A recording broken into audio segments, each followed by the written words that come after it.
வணக்கம் நண்பர்களே. நேற்று எம்டி சாரோட பெயில் மனு வந்து பார்த்திங்கன்னா ஹைகோர்ட்டில் வந்துச்சு. அந்த மனு வந்து தள்ளுபடி செய்யப்பட்டது. அதற்கான காரணங்கள் இதெல்லாம் வந்து கருத்துக்கள்லாம் வந்து நிறைய கருத்துக்கள் வந்து ஊடகங்கள் மூலியமாகவும் யூடியூபர்ஸ் மூலியமாகவும் வாட்ஸ்அப் மூலியமாகவும் நிறைய கருத்துக்கள் வந்து பகிரப்பட்டன. ஸோ அதில் கருத்துக்கள் என்னென்ன பகிரப்பட்டன, அதோட உண்மைத்தன்மை என்ன, இது வந்து சரியா தவறா அப்படிங்கிறத பற்றி தான் இந்த பதிவில் பார்க்க போகிறோம். ஃபஸ்ட்டு வந்து பார்த்திங்கன்னா ஊடகங்கள் மூலிமா ஒரு கருத்து வந்து வெளிவந்துச்சு. அது என்ன கருத்து அப்படின்னா, என்ன ரீசன்னால் அந்த பெயில் மனு வந்து தள்ளுபடி செய்யப்பட்டது அப்படிங்கிறதுக்கு அவங்க ஒரு காரணம் வந்து சொன்னாங்க. இந்த கம்பெனியில் 69 லட்சம் பேர் வந்து பாதிக்கப்பட்டிருக்காங்க. ஸோ அவ்வளோ பேர் பாதிக்கப்பட்டிருக்கிறதுனால இன்னும் விசாரணை வந்து நிறைய பண்ண வேண்டியிருக்கு, என்கொயரி பண்ண வேண்டியிருக்கு. அதுக்கு வந்து டைம் வந்து நமக்கு தேவை அப்படின்னு சொல்லிட்டு அவங்க கேட்டதாகவும், அதனால் வந்து டைம் வந்து என்கொயரி பண்ணுறதுக்கு டைம் தேவைப்படுறதுனால இந்த விசாரணையை வந்து, அதாவது மனு வந்து பெயில் மனு வந்து தள்ளுபடி செய்கிறதாகவும் ஊடகங்கள் மூலிமா அந்த நியூஸ் வந்து வெளியே வந்துச்சு. ஸோ இதில் என்ன சார் இருக்குது அப்படின்னு சொல்லி நீங்கள் கேட்கலாம். ஆக்சுவலாக 69 லட்சம் பேர் வந்து இதில் பாதிக்கப்பட்டிருக்காங்க அப்படின்னு சொல்லி சொல்கிறாங்க. அது வந்து உண்மையா அப்படின்னு சொல்லி நாம் பார்க்கலாம். ஏன்னா இதுக்கு முன்னாடி வந்து ரிப்போர்ட்லேயே வந்து பார்த்திங்க அப்படின்னா 9 லட்சம் பேர் தான் வந்து அந்த பர்ச்சேஸ் பண்ணியிருக்காங்க அப்படிங்கிற தகவல் நமக்கு கொடுத்துருந்தாங்க. அதுவும் வந்து கோர்ட் மூலிமா தான் வந்துச்சு. ஸோ இப்போ மீதி 69 லட்சம் பேர் இருக்காங்க அப்படின்னா அது என்ன சார் அப்படின்னு சொல்லி கேட்டிங்கன்னா, அந்த 9 லட்சம் பேரை தவிர மீதி இருக்கிறவங்க யார் அப்படின்னு சொல்லி பார்த்திங்க அப்படின்னா ஓஎம் மெம்பர்ஸ். ஓஎம்ங்கிறது ஓப்பனிங் மெம்பர்ஸ். ஸோ அந்த ஓப்பனிங் மெம்பர்ஸ் அவங்களோட ரோல் என்ன அப்படின்னு சொல்லி பார்த்திங்கன்னா, ஜஸ்ட்டு வந்து அவங்க ஒரு ஐடி மட்டும் தான் க்ரியேட் பண்ணியிருப்பாங்க. அவங்க கம்பெனியில் எந்த விதமான பொருளையும் பைசா கொடுத்து வாங்கியிருக்க மாட்டாங்க. அப்போது அவங்க எந்த விதத்தில் வந்து பாதிக்கப்பட்டிருக்காங்க அப்படின்னு சொல்லி சொல்கிறாங்க அப்படிங்கிறது தெரியல. இப்போ மேக்ஸிமம் வந்து பட்டிருப்பாங்க அப்படின்னா அந்த 9 லட்சம் பேர் பர்ச்சேஸ் பண்ணாங்க இல்லைங்களா, அவங்கள தான் வந்து பாதிக்கப்படணும் அப்படின்னா அவங்க தான் பாதிக்கப்படணும். இதுவும் வந்து பார்த்திங்கன்னா இன்னும் தெளிவாக சொல்லணும் அப்படின்னா, இப்போது இவங்களும் வந்து 9 லட்சம் பேரும் வந்து பாதிக்கப்பட்டிருக்காங்க அப்படிங்கிற வார்த்தையை கூட நாம் இப்போ யூஸ் பண்ண தேவையில்லை அப்படிங்கிறது எங்களோட கருத்து. என்ன காரணம் அப்படின்னா, 9 லட்சம் பேர் வந்து பர்ச்சேஸ் பண்ணியிருக்காங்க. அவங்களுக்கு வந்து 33 மாதங்கள் வந்து கண்டினியூஸாக பே அவுட் வந்து கொடுத்துருக்காங்க. ஸோ அப்போ கொடுத்துருக்காங்க அப்படின்னா அவங்க கலெக்ட் பண்ண அமௌண்ட்லேருந்து தான் கண்டிப்பாக கொடுத்துருப்பாங்க. ஒரு அமௌண்ட் கலெக்ட் பண்ணியிருப்பாங்க. அதில் ஒரு பார்ட் வந்து மக்களுக்கே வந்திருக்கு. அப்போ அவங்க பாதிக்கப்பட்டிருக்காங்களா அப்படின்னா இல்லை. எப்போ வந்து நம்ம பாதிக்கப்பட்டிருக்காங்க அப்படின்னு நம்ம சொல்லணும் அப்படின்னா, கம்பெனி வந்து க்ளோஸ் பண்ணிட்டாங்க, திரும்ப வந்து பே அவுட் வந்து கொடுக்கவே இல்லை அப்படிங்கும்போது நீங்கள் வந்து அந்த வார்த்தையை வந்து யூஸ் பண்ணலாம். அப்போ நம்ம இப்போ என்ன சொல்லலாம் அப்படின்னா, இது வந்து 9 லட்சம் பேர் வந்து சம்மந்தப்பட்டிருக்காங்க, இல்லை அப்படின்னா அந்த 69 லட்சம் பேரையுமே நம்ம சொல்லலாம். ஸோ இந்த விஷயத்தில் வந்து 69 லட்சம் மக்கள் வந்து சம்மந்தப்பட்டிருக்காங்க.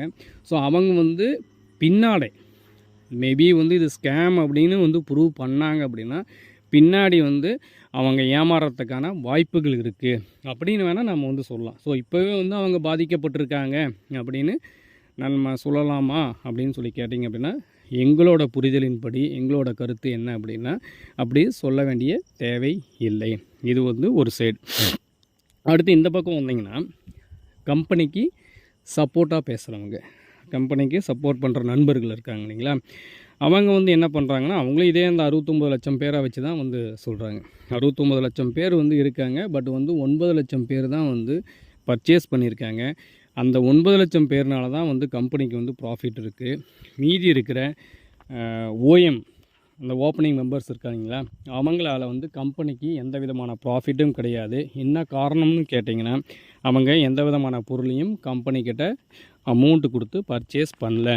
ஜஸ்ட்டு வந்து அவங்க ஐடி மட்டும் தான் க்ரியேட் பண்ணியிருக்காங்க, ஓப்பனிங் மெம்பர்ஸா அப்படின்னு சொல்லி சொல்கிறாங்க. அப்போது அவங்களுக்கு வந்து இன்னும் வந்து டீப்பாக போகணுன்னா அவங்க வந்து என்ன சொல்கிறாங்க அப்படின்னா, இவங்களால் கம்பெனிக்கு எந்த பெனிஃபிட்ஸும் கிடையாது. பட் கம்பெனி மூலிமா இவங்களுக்கு ஒரு நாளைக்கு ஆட் பார்க்குறதுக்காக 5 ரூபாய் ஒரு நாளைக்கு வந்து கொடுக்கப்படுது. அப்போ ஒரு மாதத்துக்கு 150 ரூபா வந்து அவங்களுக்கு வந்து போகுது. அப்போ பாதிப்பு வந்து கம்பெனிக்கு தான் பாதிப்பு, இவங்களால் வந்து கம்பெனிக்கு ப்ராஃபிட் கிடையலை அப்படிங்கிற நோக்கத்தில் ஒரு கருத்தை வந்து சொல்கிறாங்க. ஒரு விஷயம் நல்லா தெளிவாக புரிஞ்சுக்கணுங்க. இந்த ஓப்பனிங் மெம்பர்ஸ் இருக்காங்க இல்லைங்களா, அவங்க தாங்க பேசிக் இன்வெஸ்டரே கம்பெனிக்கு. இப்போ ஓப்பனிங் மெம்பர்ஸ் தான் வந்து ஃபஸ்ட்டு வந்து ஓப்பனிங் மெம்பராக தான் இந்த ஸ்கீமில் நீங்கள் வந்து ஐடி போட்டு தான் பின்னாடி வந்து சிஎம் வரைக்கும் போக முடியும். ஃபஸ்ட்டு வந்து ஓப்பனிங் மெம்பர், அதுக்கு அடுத்தது 360 ருபீஸ் வந்து அமௌண்ட் கொடுத்து அந்த ஃபேஸ் கேர் வேல்யூ பேக்கு அது கொடுத்தீங்க அப்படின்னா பேசிக் மெம்பர். ஸோ அதுக்கப்புறம் நீங்கள் வந்து உங்களுக்கு விருப்பப்பட்ட பேக் வந்து எதுவாக இருந்தாலும் அதை அந்த சிஎம் வரைக்கும் வந்து சொல்கிறாங்க இல்லையா, நீங்களாக விருப்பப்பட்டு எந்த ஸ்கீமில் வந்து இருக்கீங்களோ, எந்த பேக் வேல்யூவில் இருக்கீங்களோ அதுக்கு நீங்கள் வந்து போய்க்கலாம். அப்போது டைரெக்டாக யாருமே வந்து இங்கே சிஎம் ஆகிறது கிடையாது. ஓப்பனிங் மெம்பர்ஸாக இருந்து தான் அதுக்கப்புறம் சிஎம் வரைக்கும் வந்து போகிறாங்க. அப்போது இவங்களால் எந்த பெனிஃபிட்டும் இல்லை அப்படின்னு சொல்லி நம்ம எப்படி சொல்ல முடியும்?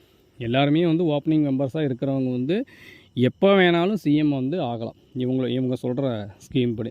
அப்போ அவங்கள வந்து எடுத்துக்கக்கூடாது, கருத்தில் கொள்ளக்கூடாது, அவங்கள குப்பையில் போட்டுடலாம் அப்படிங்கிற கருத்தெல்லாம் வந்து நம்ம ஏற்றுக்கலாமா அப்படின்னு சொல்லி கேட்டிங்க அப்படின்னா கண்டிப்பாக ஏற்றுக்க முடியாது. அதுலேயும் இன்னொரு விஷயம் என்ன அப்படின்னா, இவங்களோட அமௌண்ட் வந்து பார்த்திங்க அப்படின்னா 150 ருபீஸ் மந்த்லி அப்படின்னு சொல்லி சொல்கிறாங்க. பட் எனக்கு தெரிஞ்சு வந்து பார்த்திங்கன்னா மேக்ஸிமம் 60 ருபீஸ் மட்டும்தான் வித்ட்ரா பண்ண முடியும். அதுக்கு மேலே அவங்க வித்ட்ரா பண்ண முடியாது இந்த ஸ்கீமில்.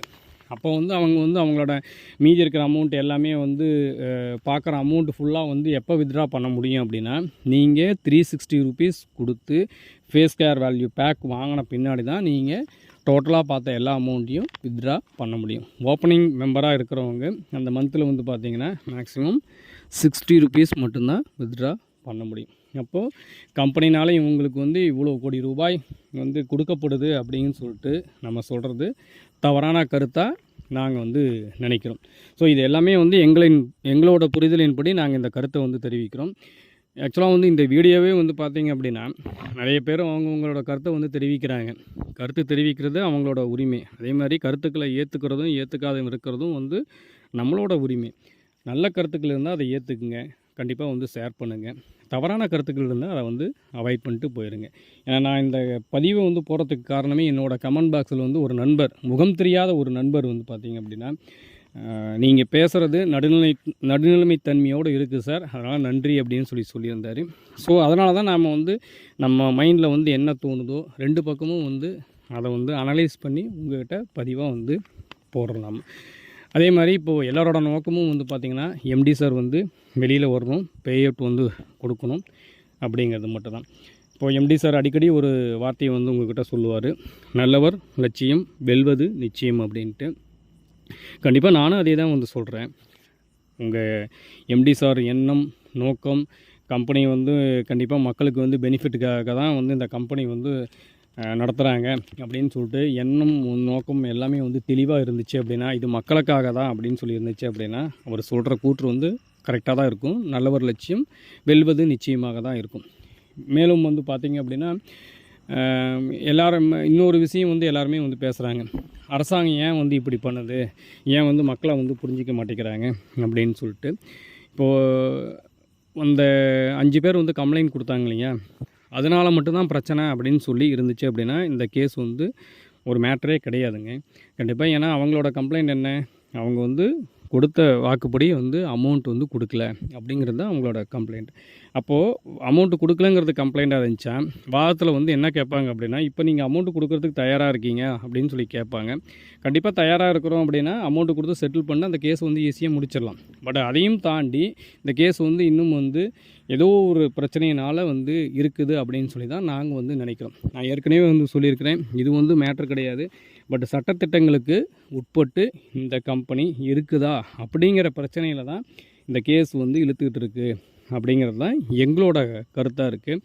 அதனால தான் நான் வந்து சொல்கிறேன், நான் உங்களோட எம்டியோட லட்சியம் வந்து அவர் சொல்கிற கூற்றுப்படி நல்லவர் லட்சியம் வெல்வது நிச்சயங்கிறது இந்த கம்பெனி சட்டத்திட்டங்களுக்கு உட்பட்டு நடக்கிறது அப்படின்னு சொல்லிட்டு எம்டி சார் வந்து ப்ரூவ் பண்ணிட்டு வெளியே வந்துட்டார் அப்படின்னா உங்களோட பிரச்சனைகள் எல்லாமே வந்து சால்வ் ஆகும். அதே மாதிரி அவர் கூற்றும் வந்து உண்மையாகும். நல்லவர் லட்சியம் வெல்வது நிச்சயங்கிற கூற்றும் வந்து உண்மையாகும். அதற்கு இடையில் பலதரப்பட்ட கருத்துக்கள் வதந்திகள் இந்த மாதிரி நிறைய வந்துகிட்டு இருக்குது. இப்போ ரீசெண்டாக கூட வந்து பார்த்திங்க அப்படின்னா எம்டிஸோட வாய்ஸ் அப்படின்னு சொல்லி ஒன்று வந்து போட்டுட்ருக்காங்க. அதுவும் எந்த அளவுக்கு வந்து உண்மை அப்படிங்கிறது தெரியாது. ஏன்னா மற்றவங்களாம் வந்து என்ன சொல்கிறாங்கன்னா, அது வந்து பழைய ஆடியோவை தான் இப்போ போட்டுட்ருக்காங்க அப்படிங்கிற மாதிரி சொல்கிறாங்க. பட் அதோட உண்மைத்தன்மை என்னங்கிறது தெரியல. அதனால் நிறைய வதந்திகள் வந்து வருது, நிறைய கருத்துக்கள் வந்து வருது. அந்த தேவையான கருத்துக்களை மட்டும் நீங்கள் எடுத்துக்கோங்க, தேவையில்லாத கருத்துக்களை வந்து அவாய்ட் பண்ணுங்கள். கண்டிப்பாக கருத்துக்கள் வந்து நல்ல கருத்துக்களா இல்லை தேவையில்லாத கருத்துக்களா அப்படின்னு சொல்லிட்டு அனலைஸ் பண்ணுற மெச்சூரிட்டி வந்து நம்மக்கிட்ட வந்து கண்டிப்பாக இருக்குது. ஸோ ஒரு 2 நிமிஷம் நீங்கள் டைம் ஸ்பெண்ட் பண்ணி அதை வந்து பொறுமையாக கேட்டீங்க, அனலைஸ் பண்ணிங்க அப்படின்னா உங்களுக்கே புரியும் இதில் வந்து உண்மை இருக்குது, உண்மை இல்லை அப்படின்னு சொல்லிட்டு. ஏன்னா இப்போ நிறையா வந்து டைவர்ட் பண்ணிகிட்டு இருக்காங்க. எங்கள் பக்கம் வாங்க, உங்கள் பக்கம் வாங்க அப்படின்ட்டு. இது எதுவுமே தேவையில்லைங்க. அரசாங்கத்தோட நோக்கம் மக்கள் வந்து பாதிக்கப்படக்கூடாது அப்படிங்கிறது தான். கண்டிப்பாக வந்து கேஸ் நடந்துகிட்டு இருக்குது. ஏதோ ஒரு விதத்தில் வந்து உங்களுக்கு நல்லது நடக்கும், அவ்வளோதான். இதில் வந்து நீங்கள் கேட்டுட்டு யார் வந்து கேட்டாலும் அவங்க பக்கம் போகணும், இவங்க பக்கம் போகணும் அப்படின்னு நினைக்காதீங்க. நீங்கள் உங்களோட மனசாட்சிப்படி உங்களுக்கு என்ன தோணுதோ அதை மட்டும் வந்து செய்யுங்க.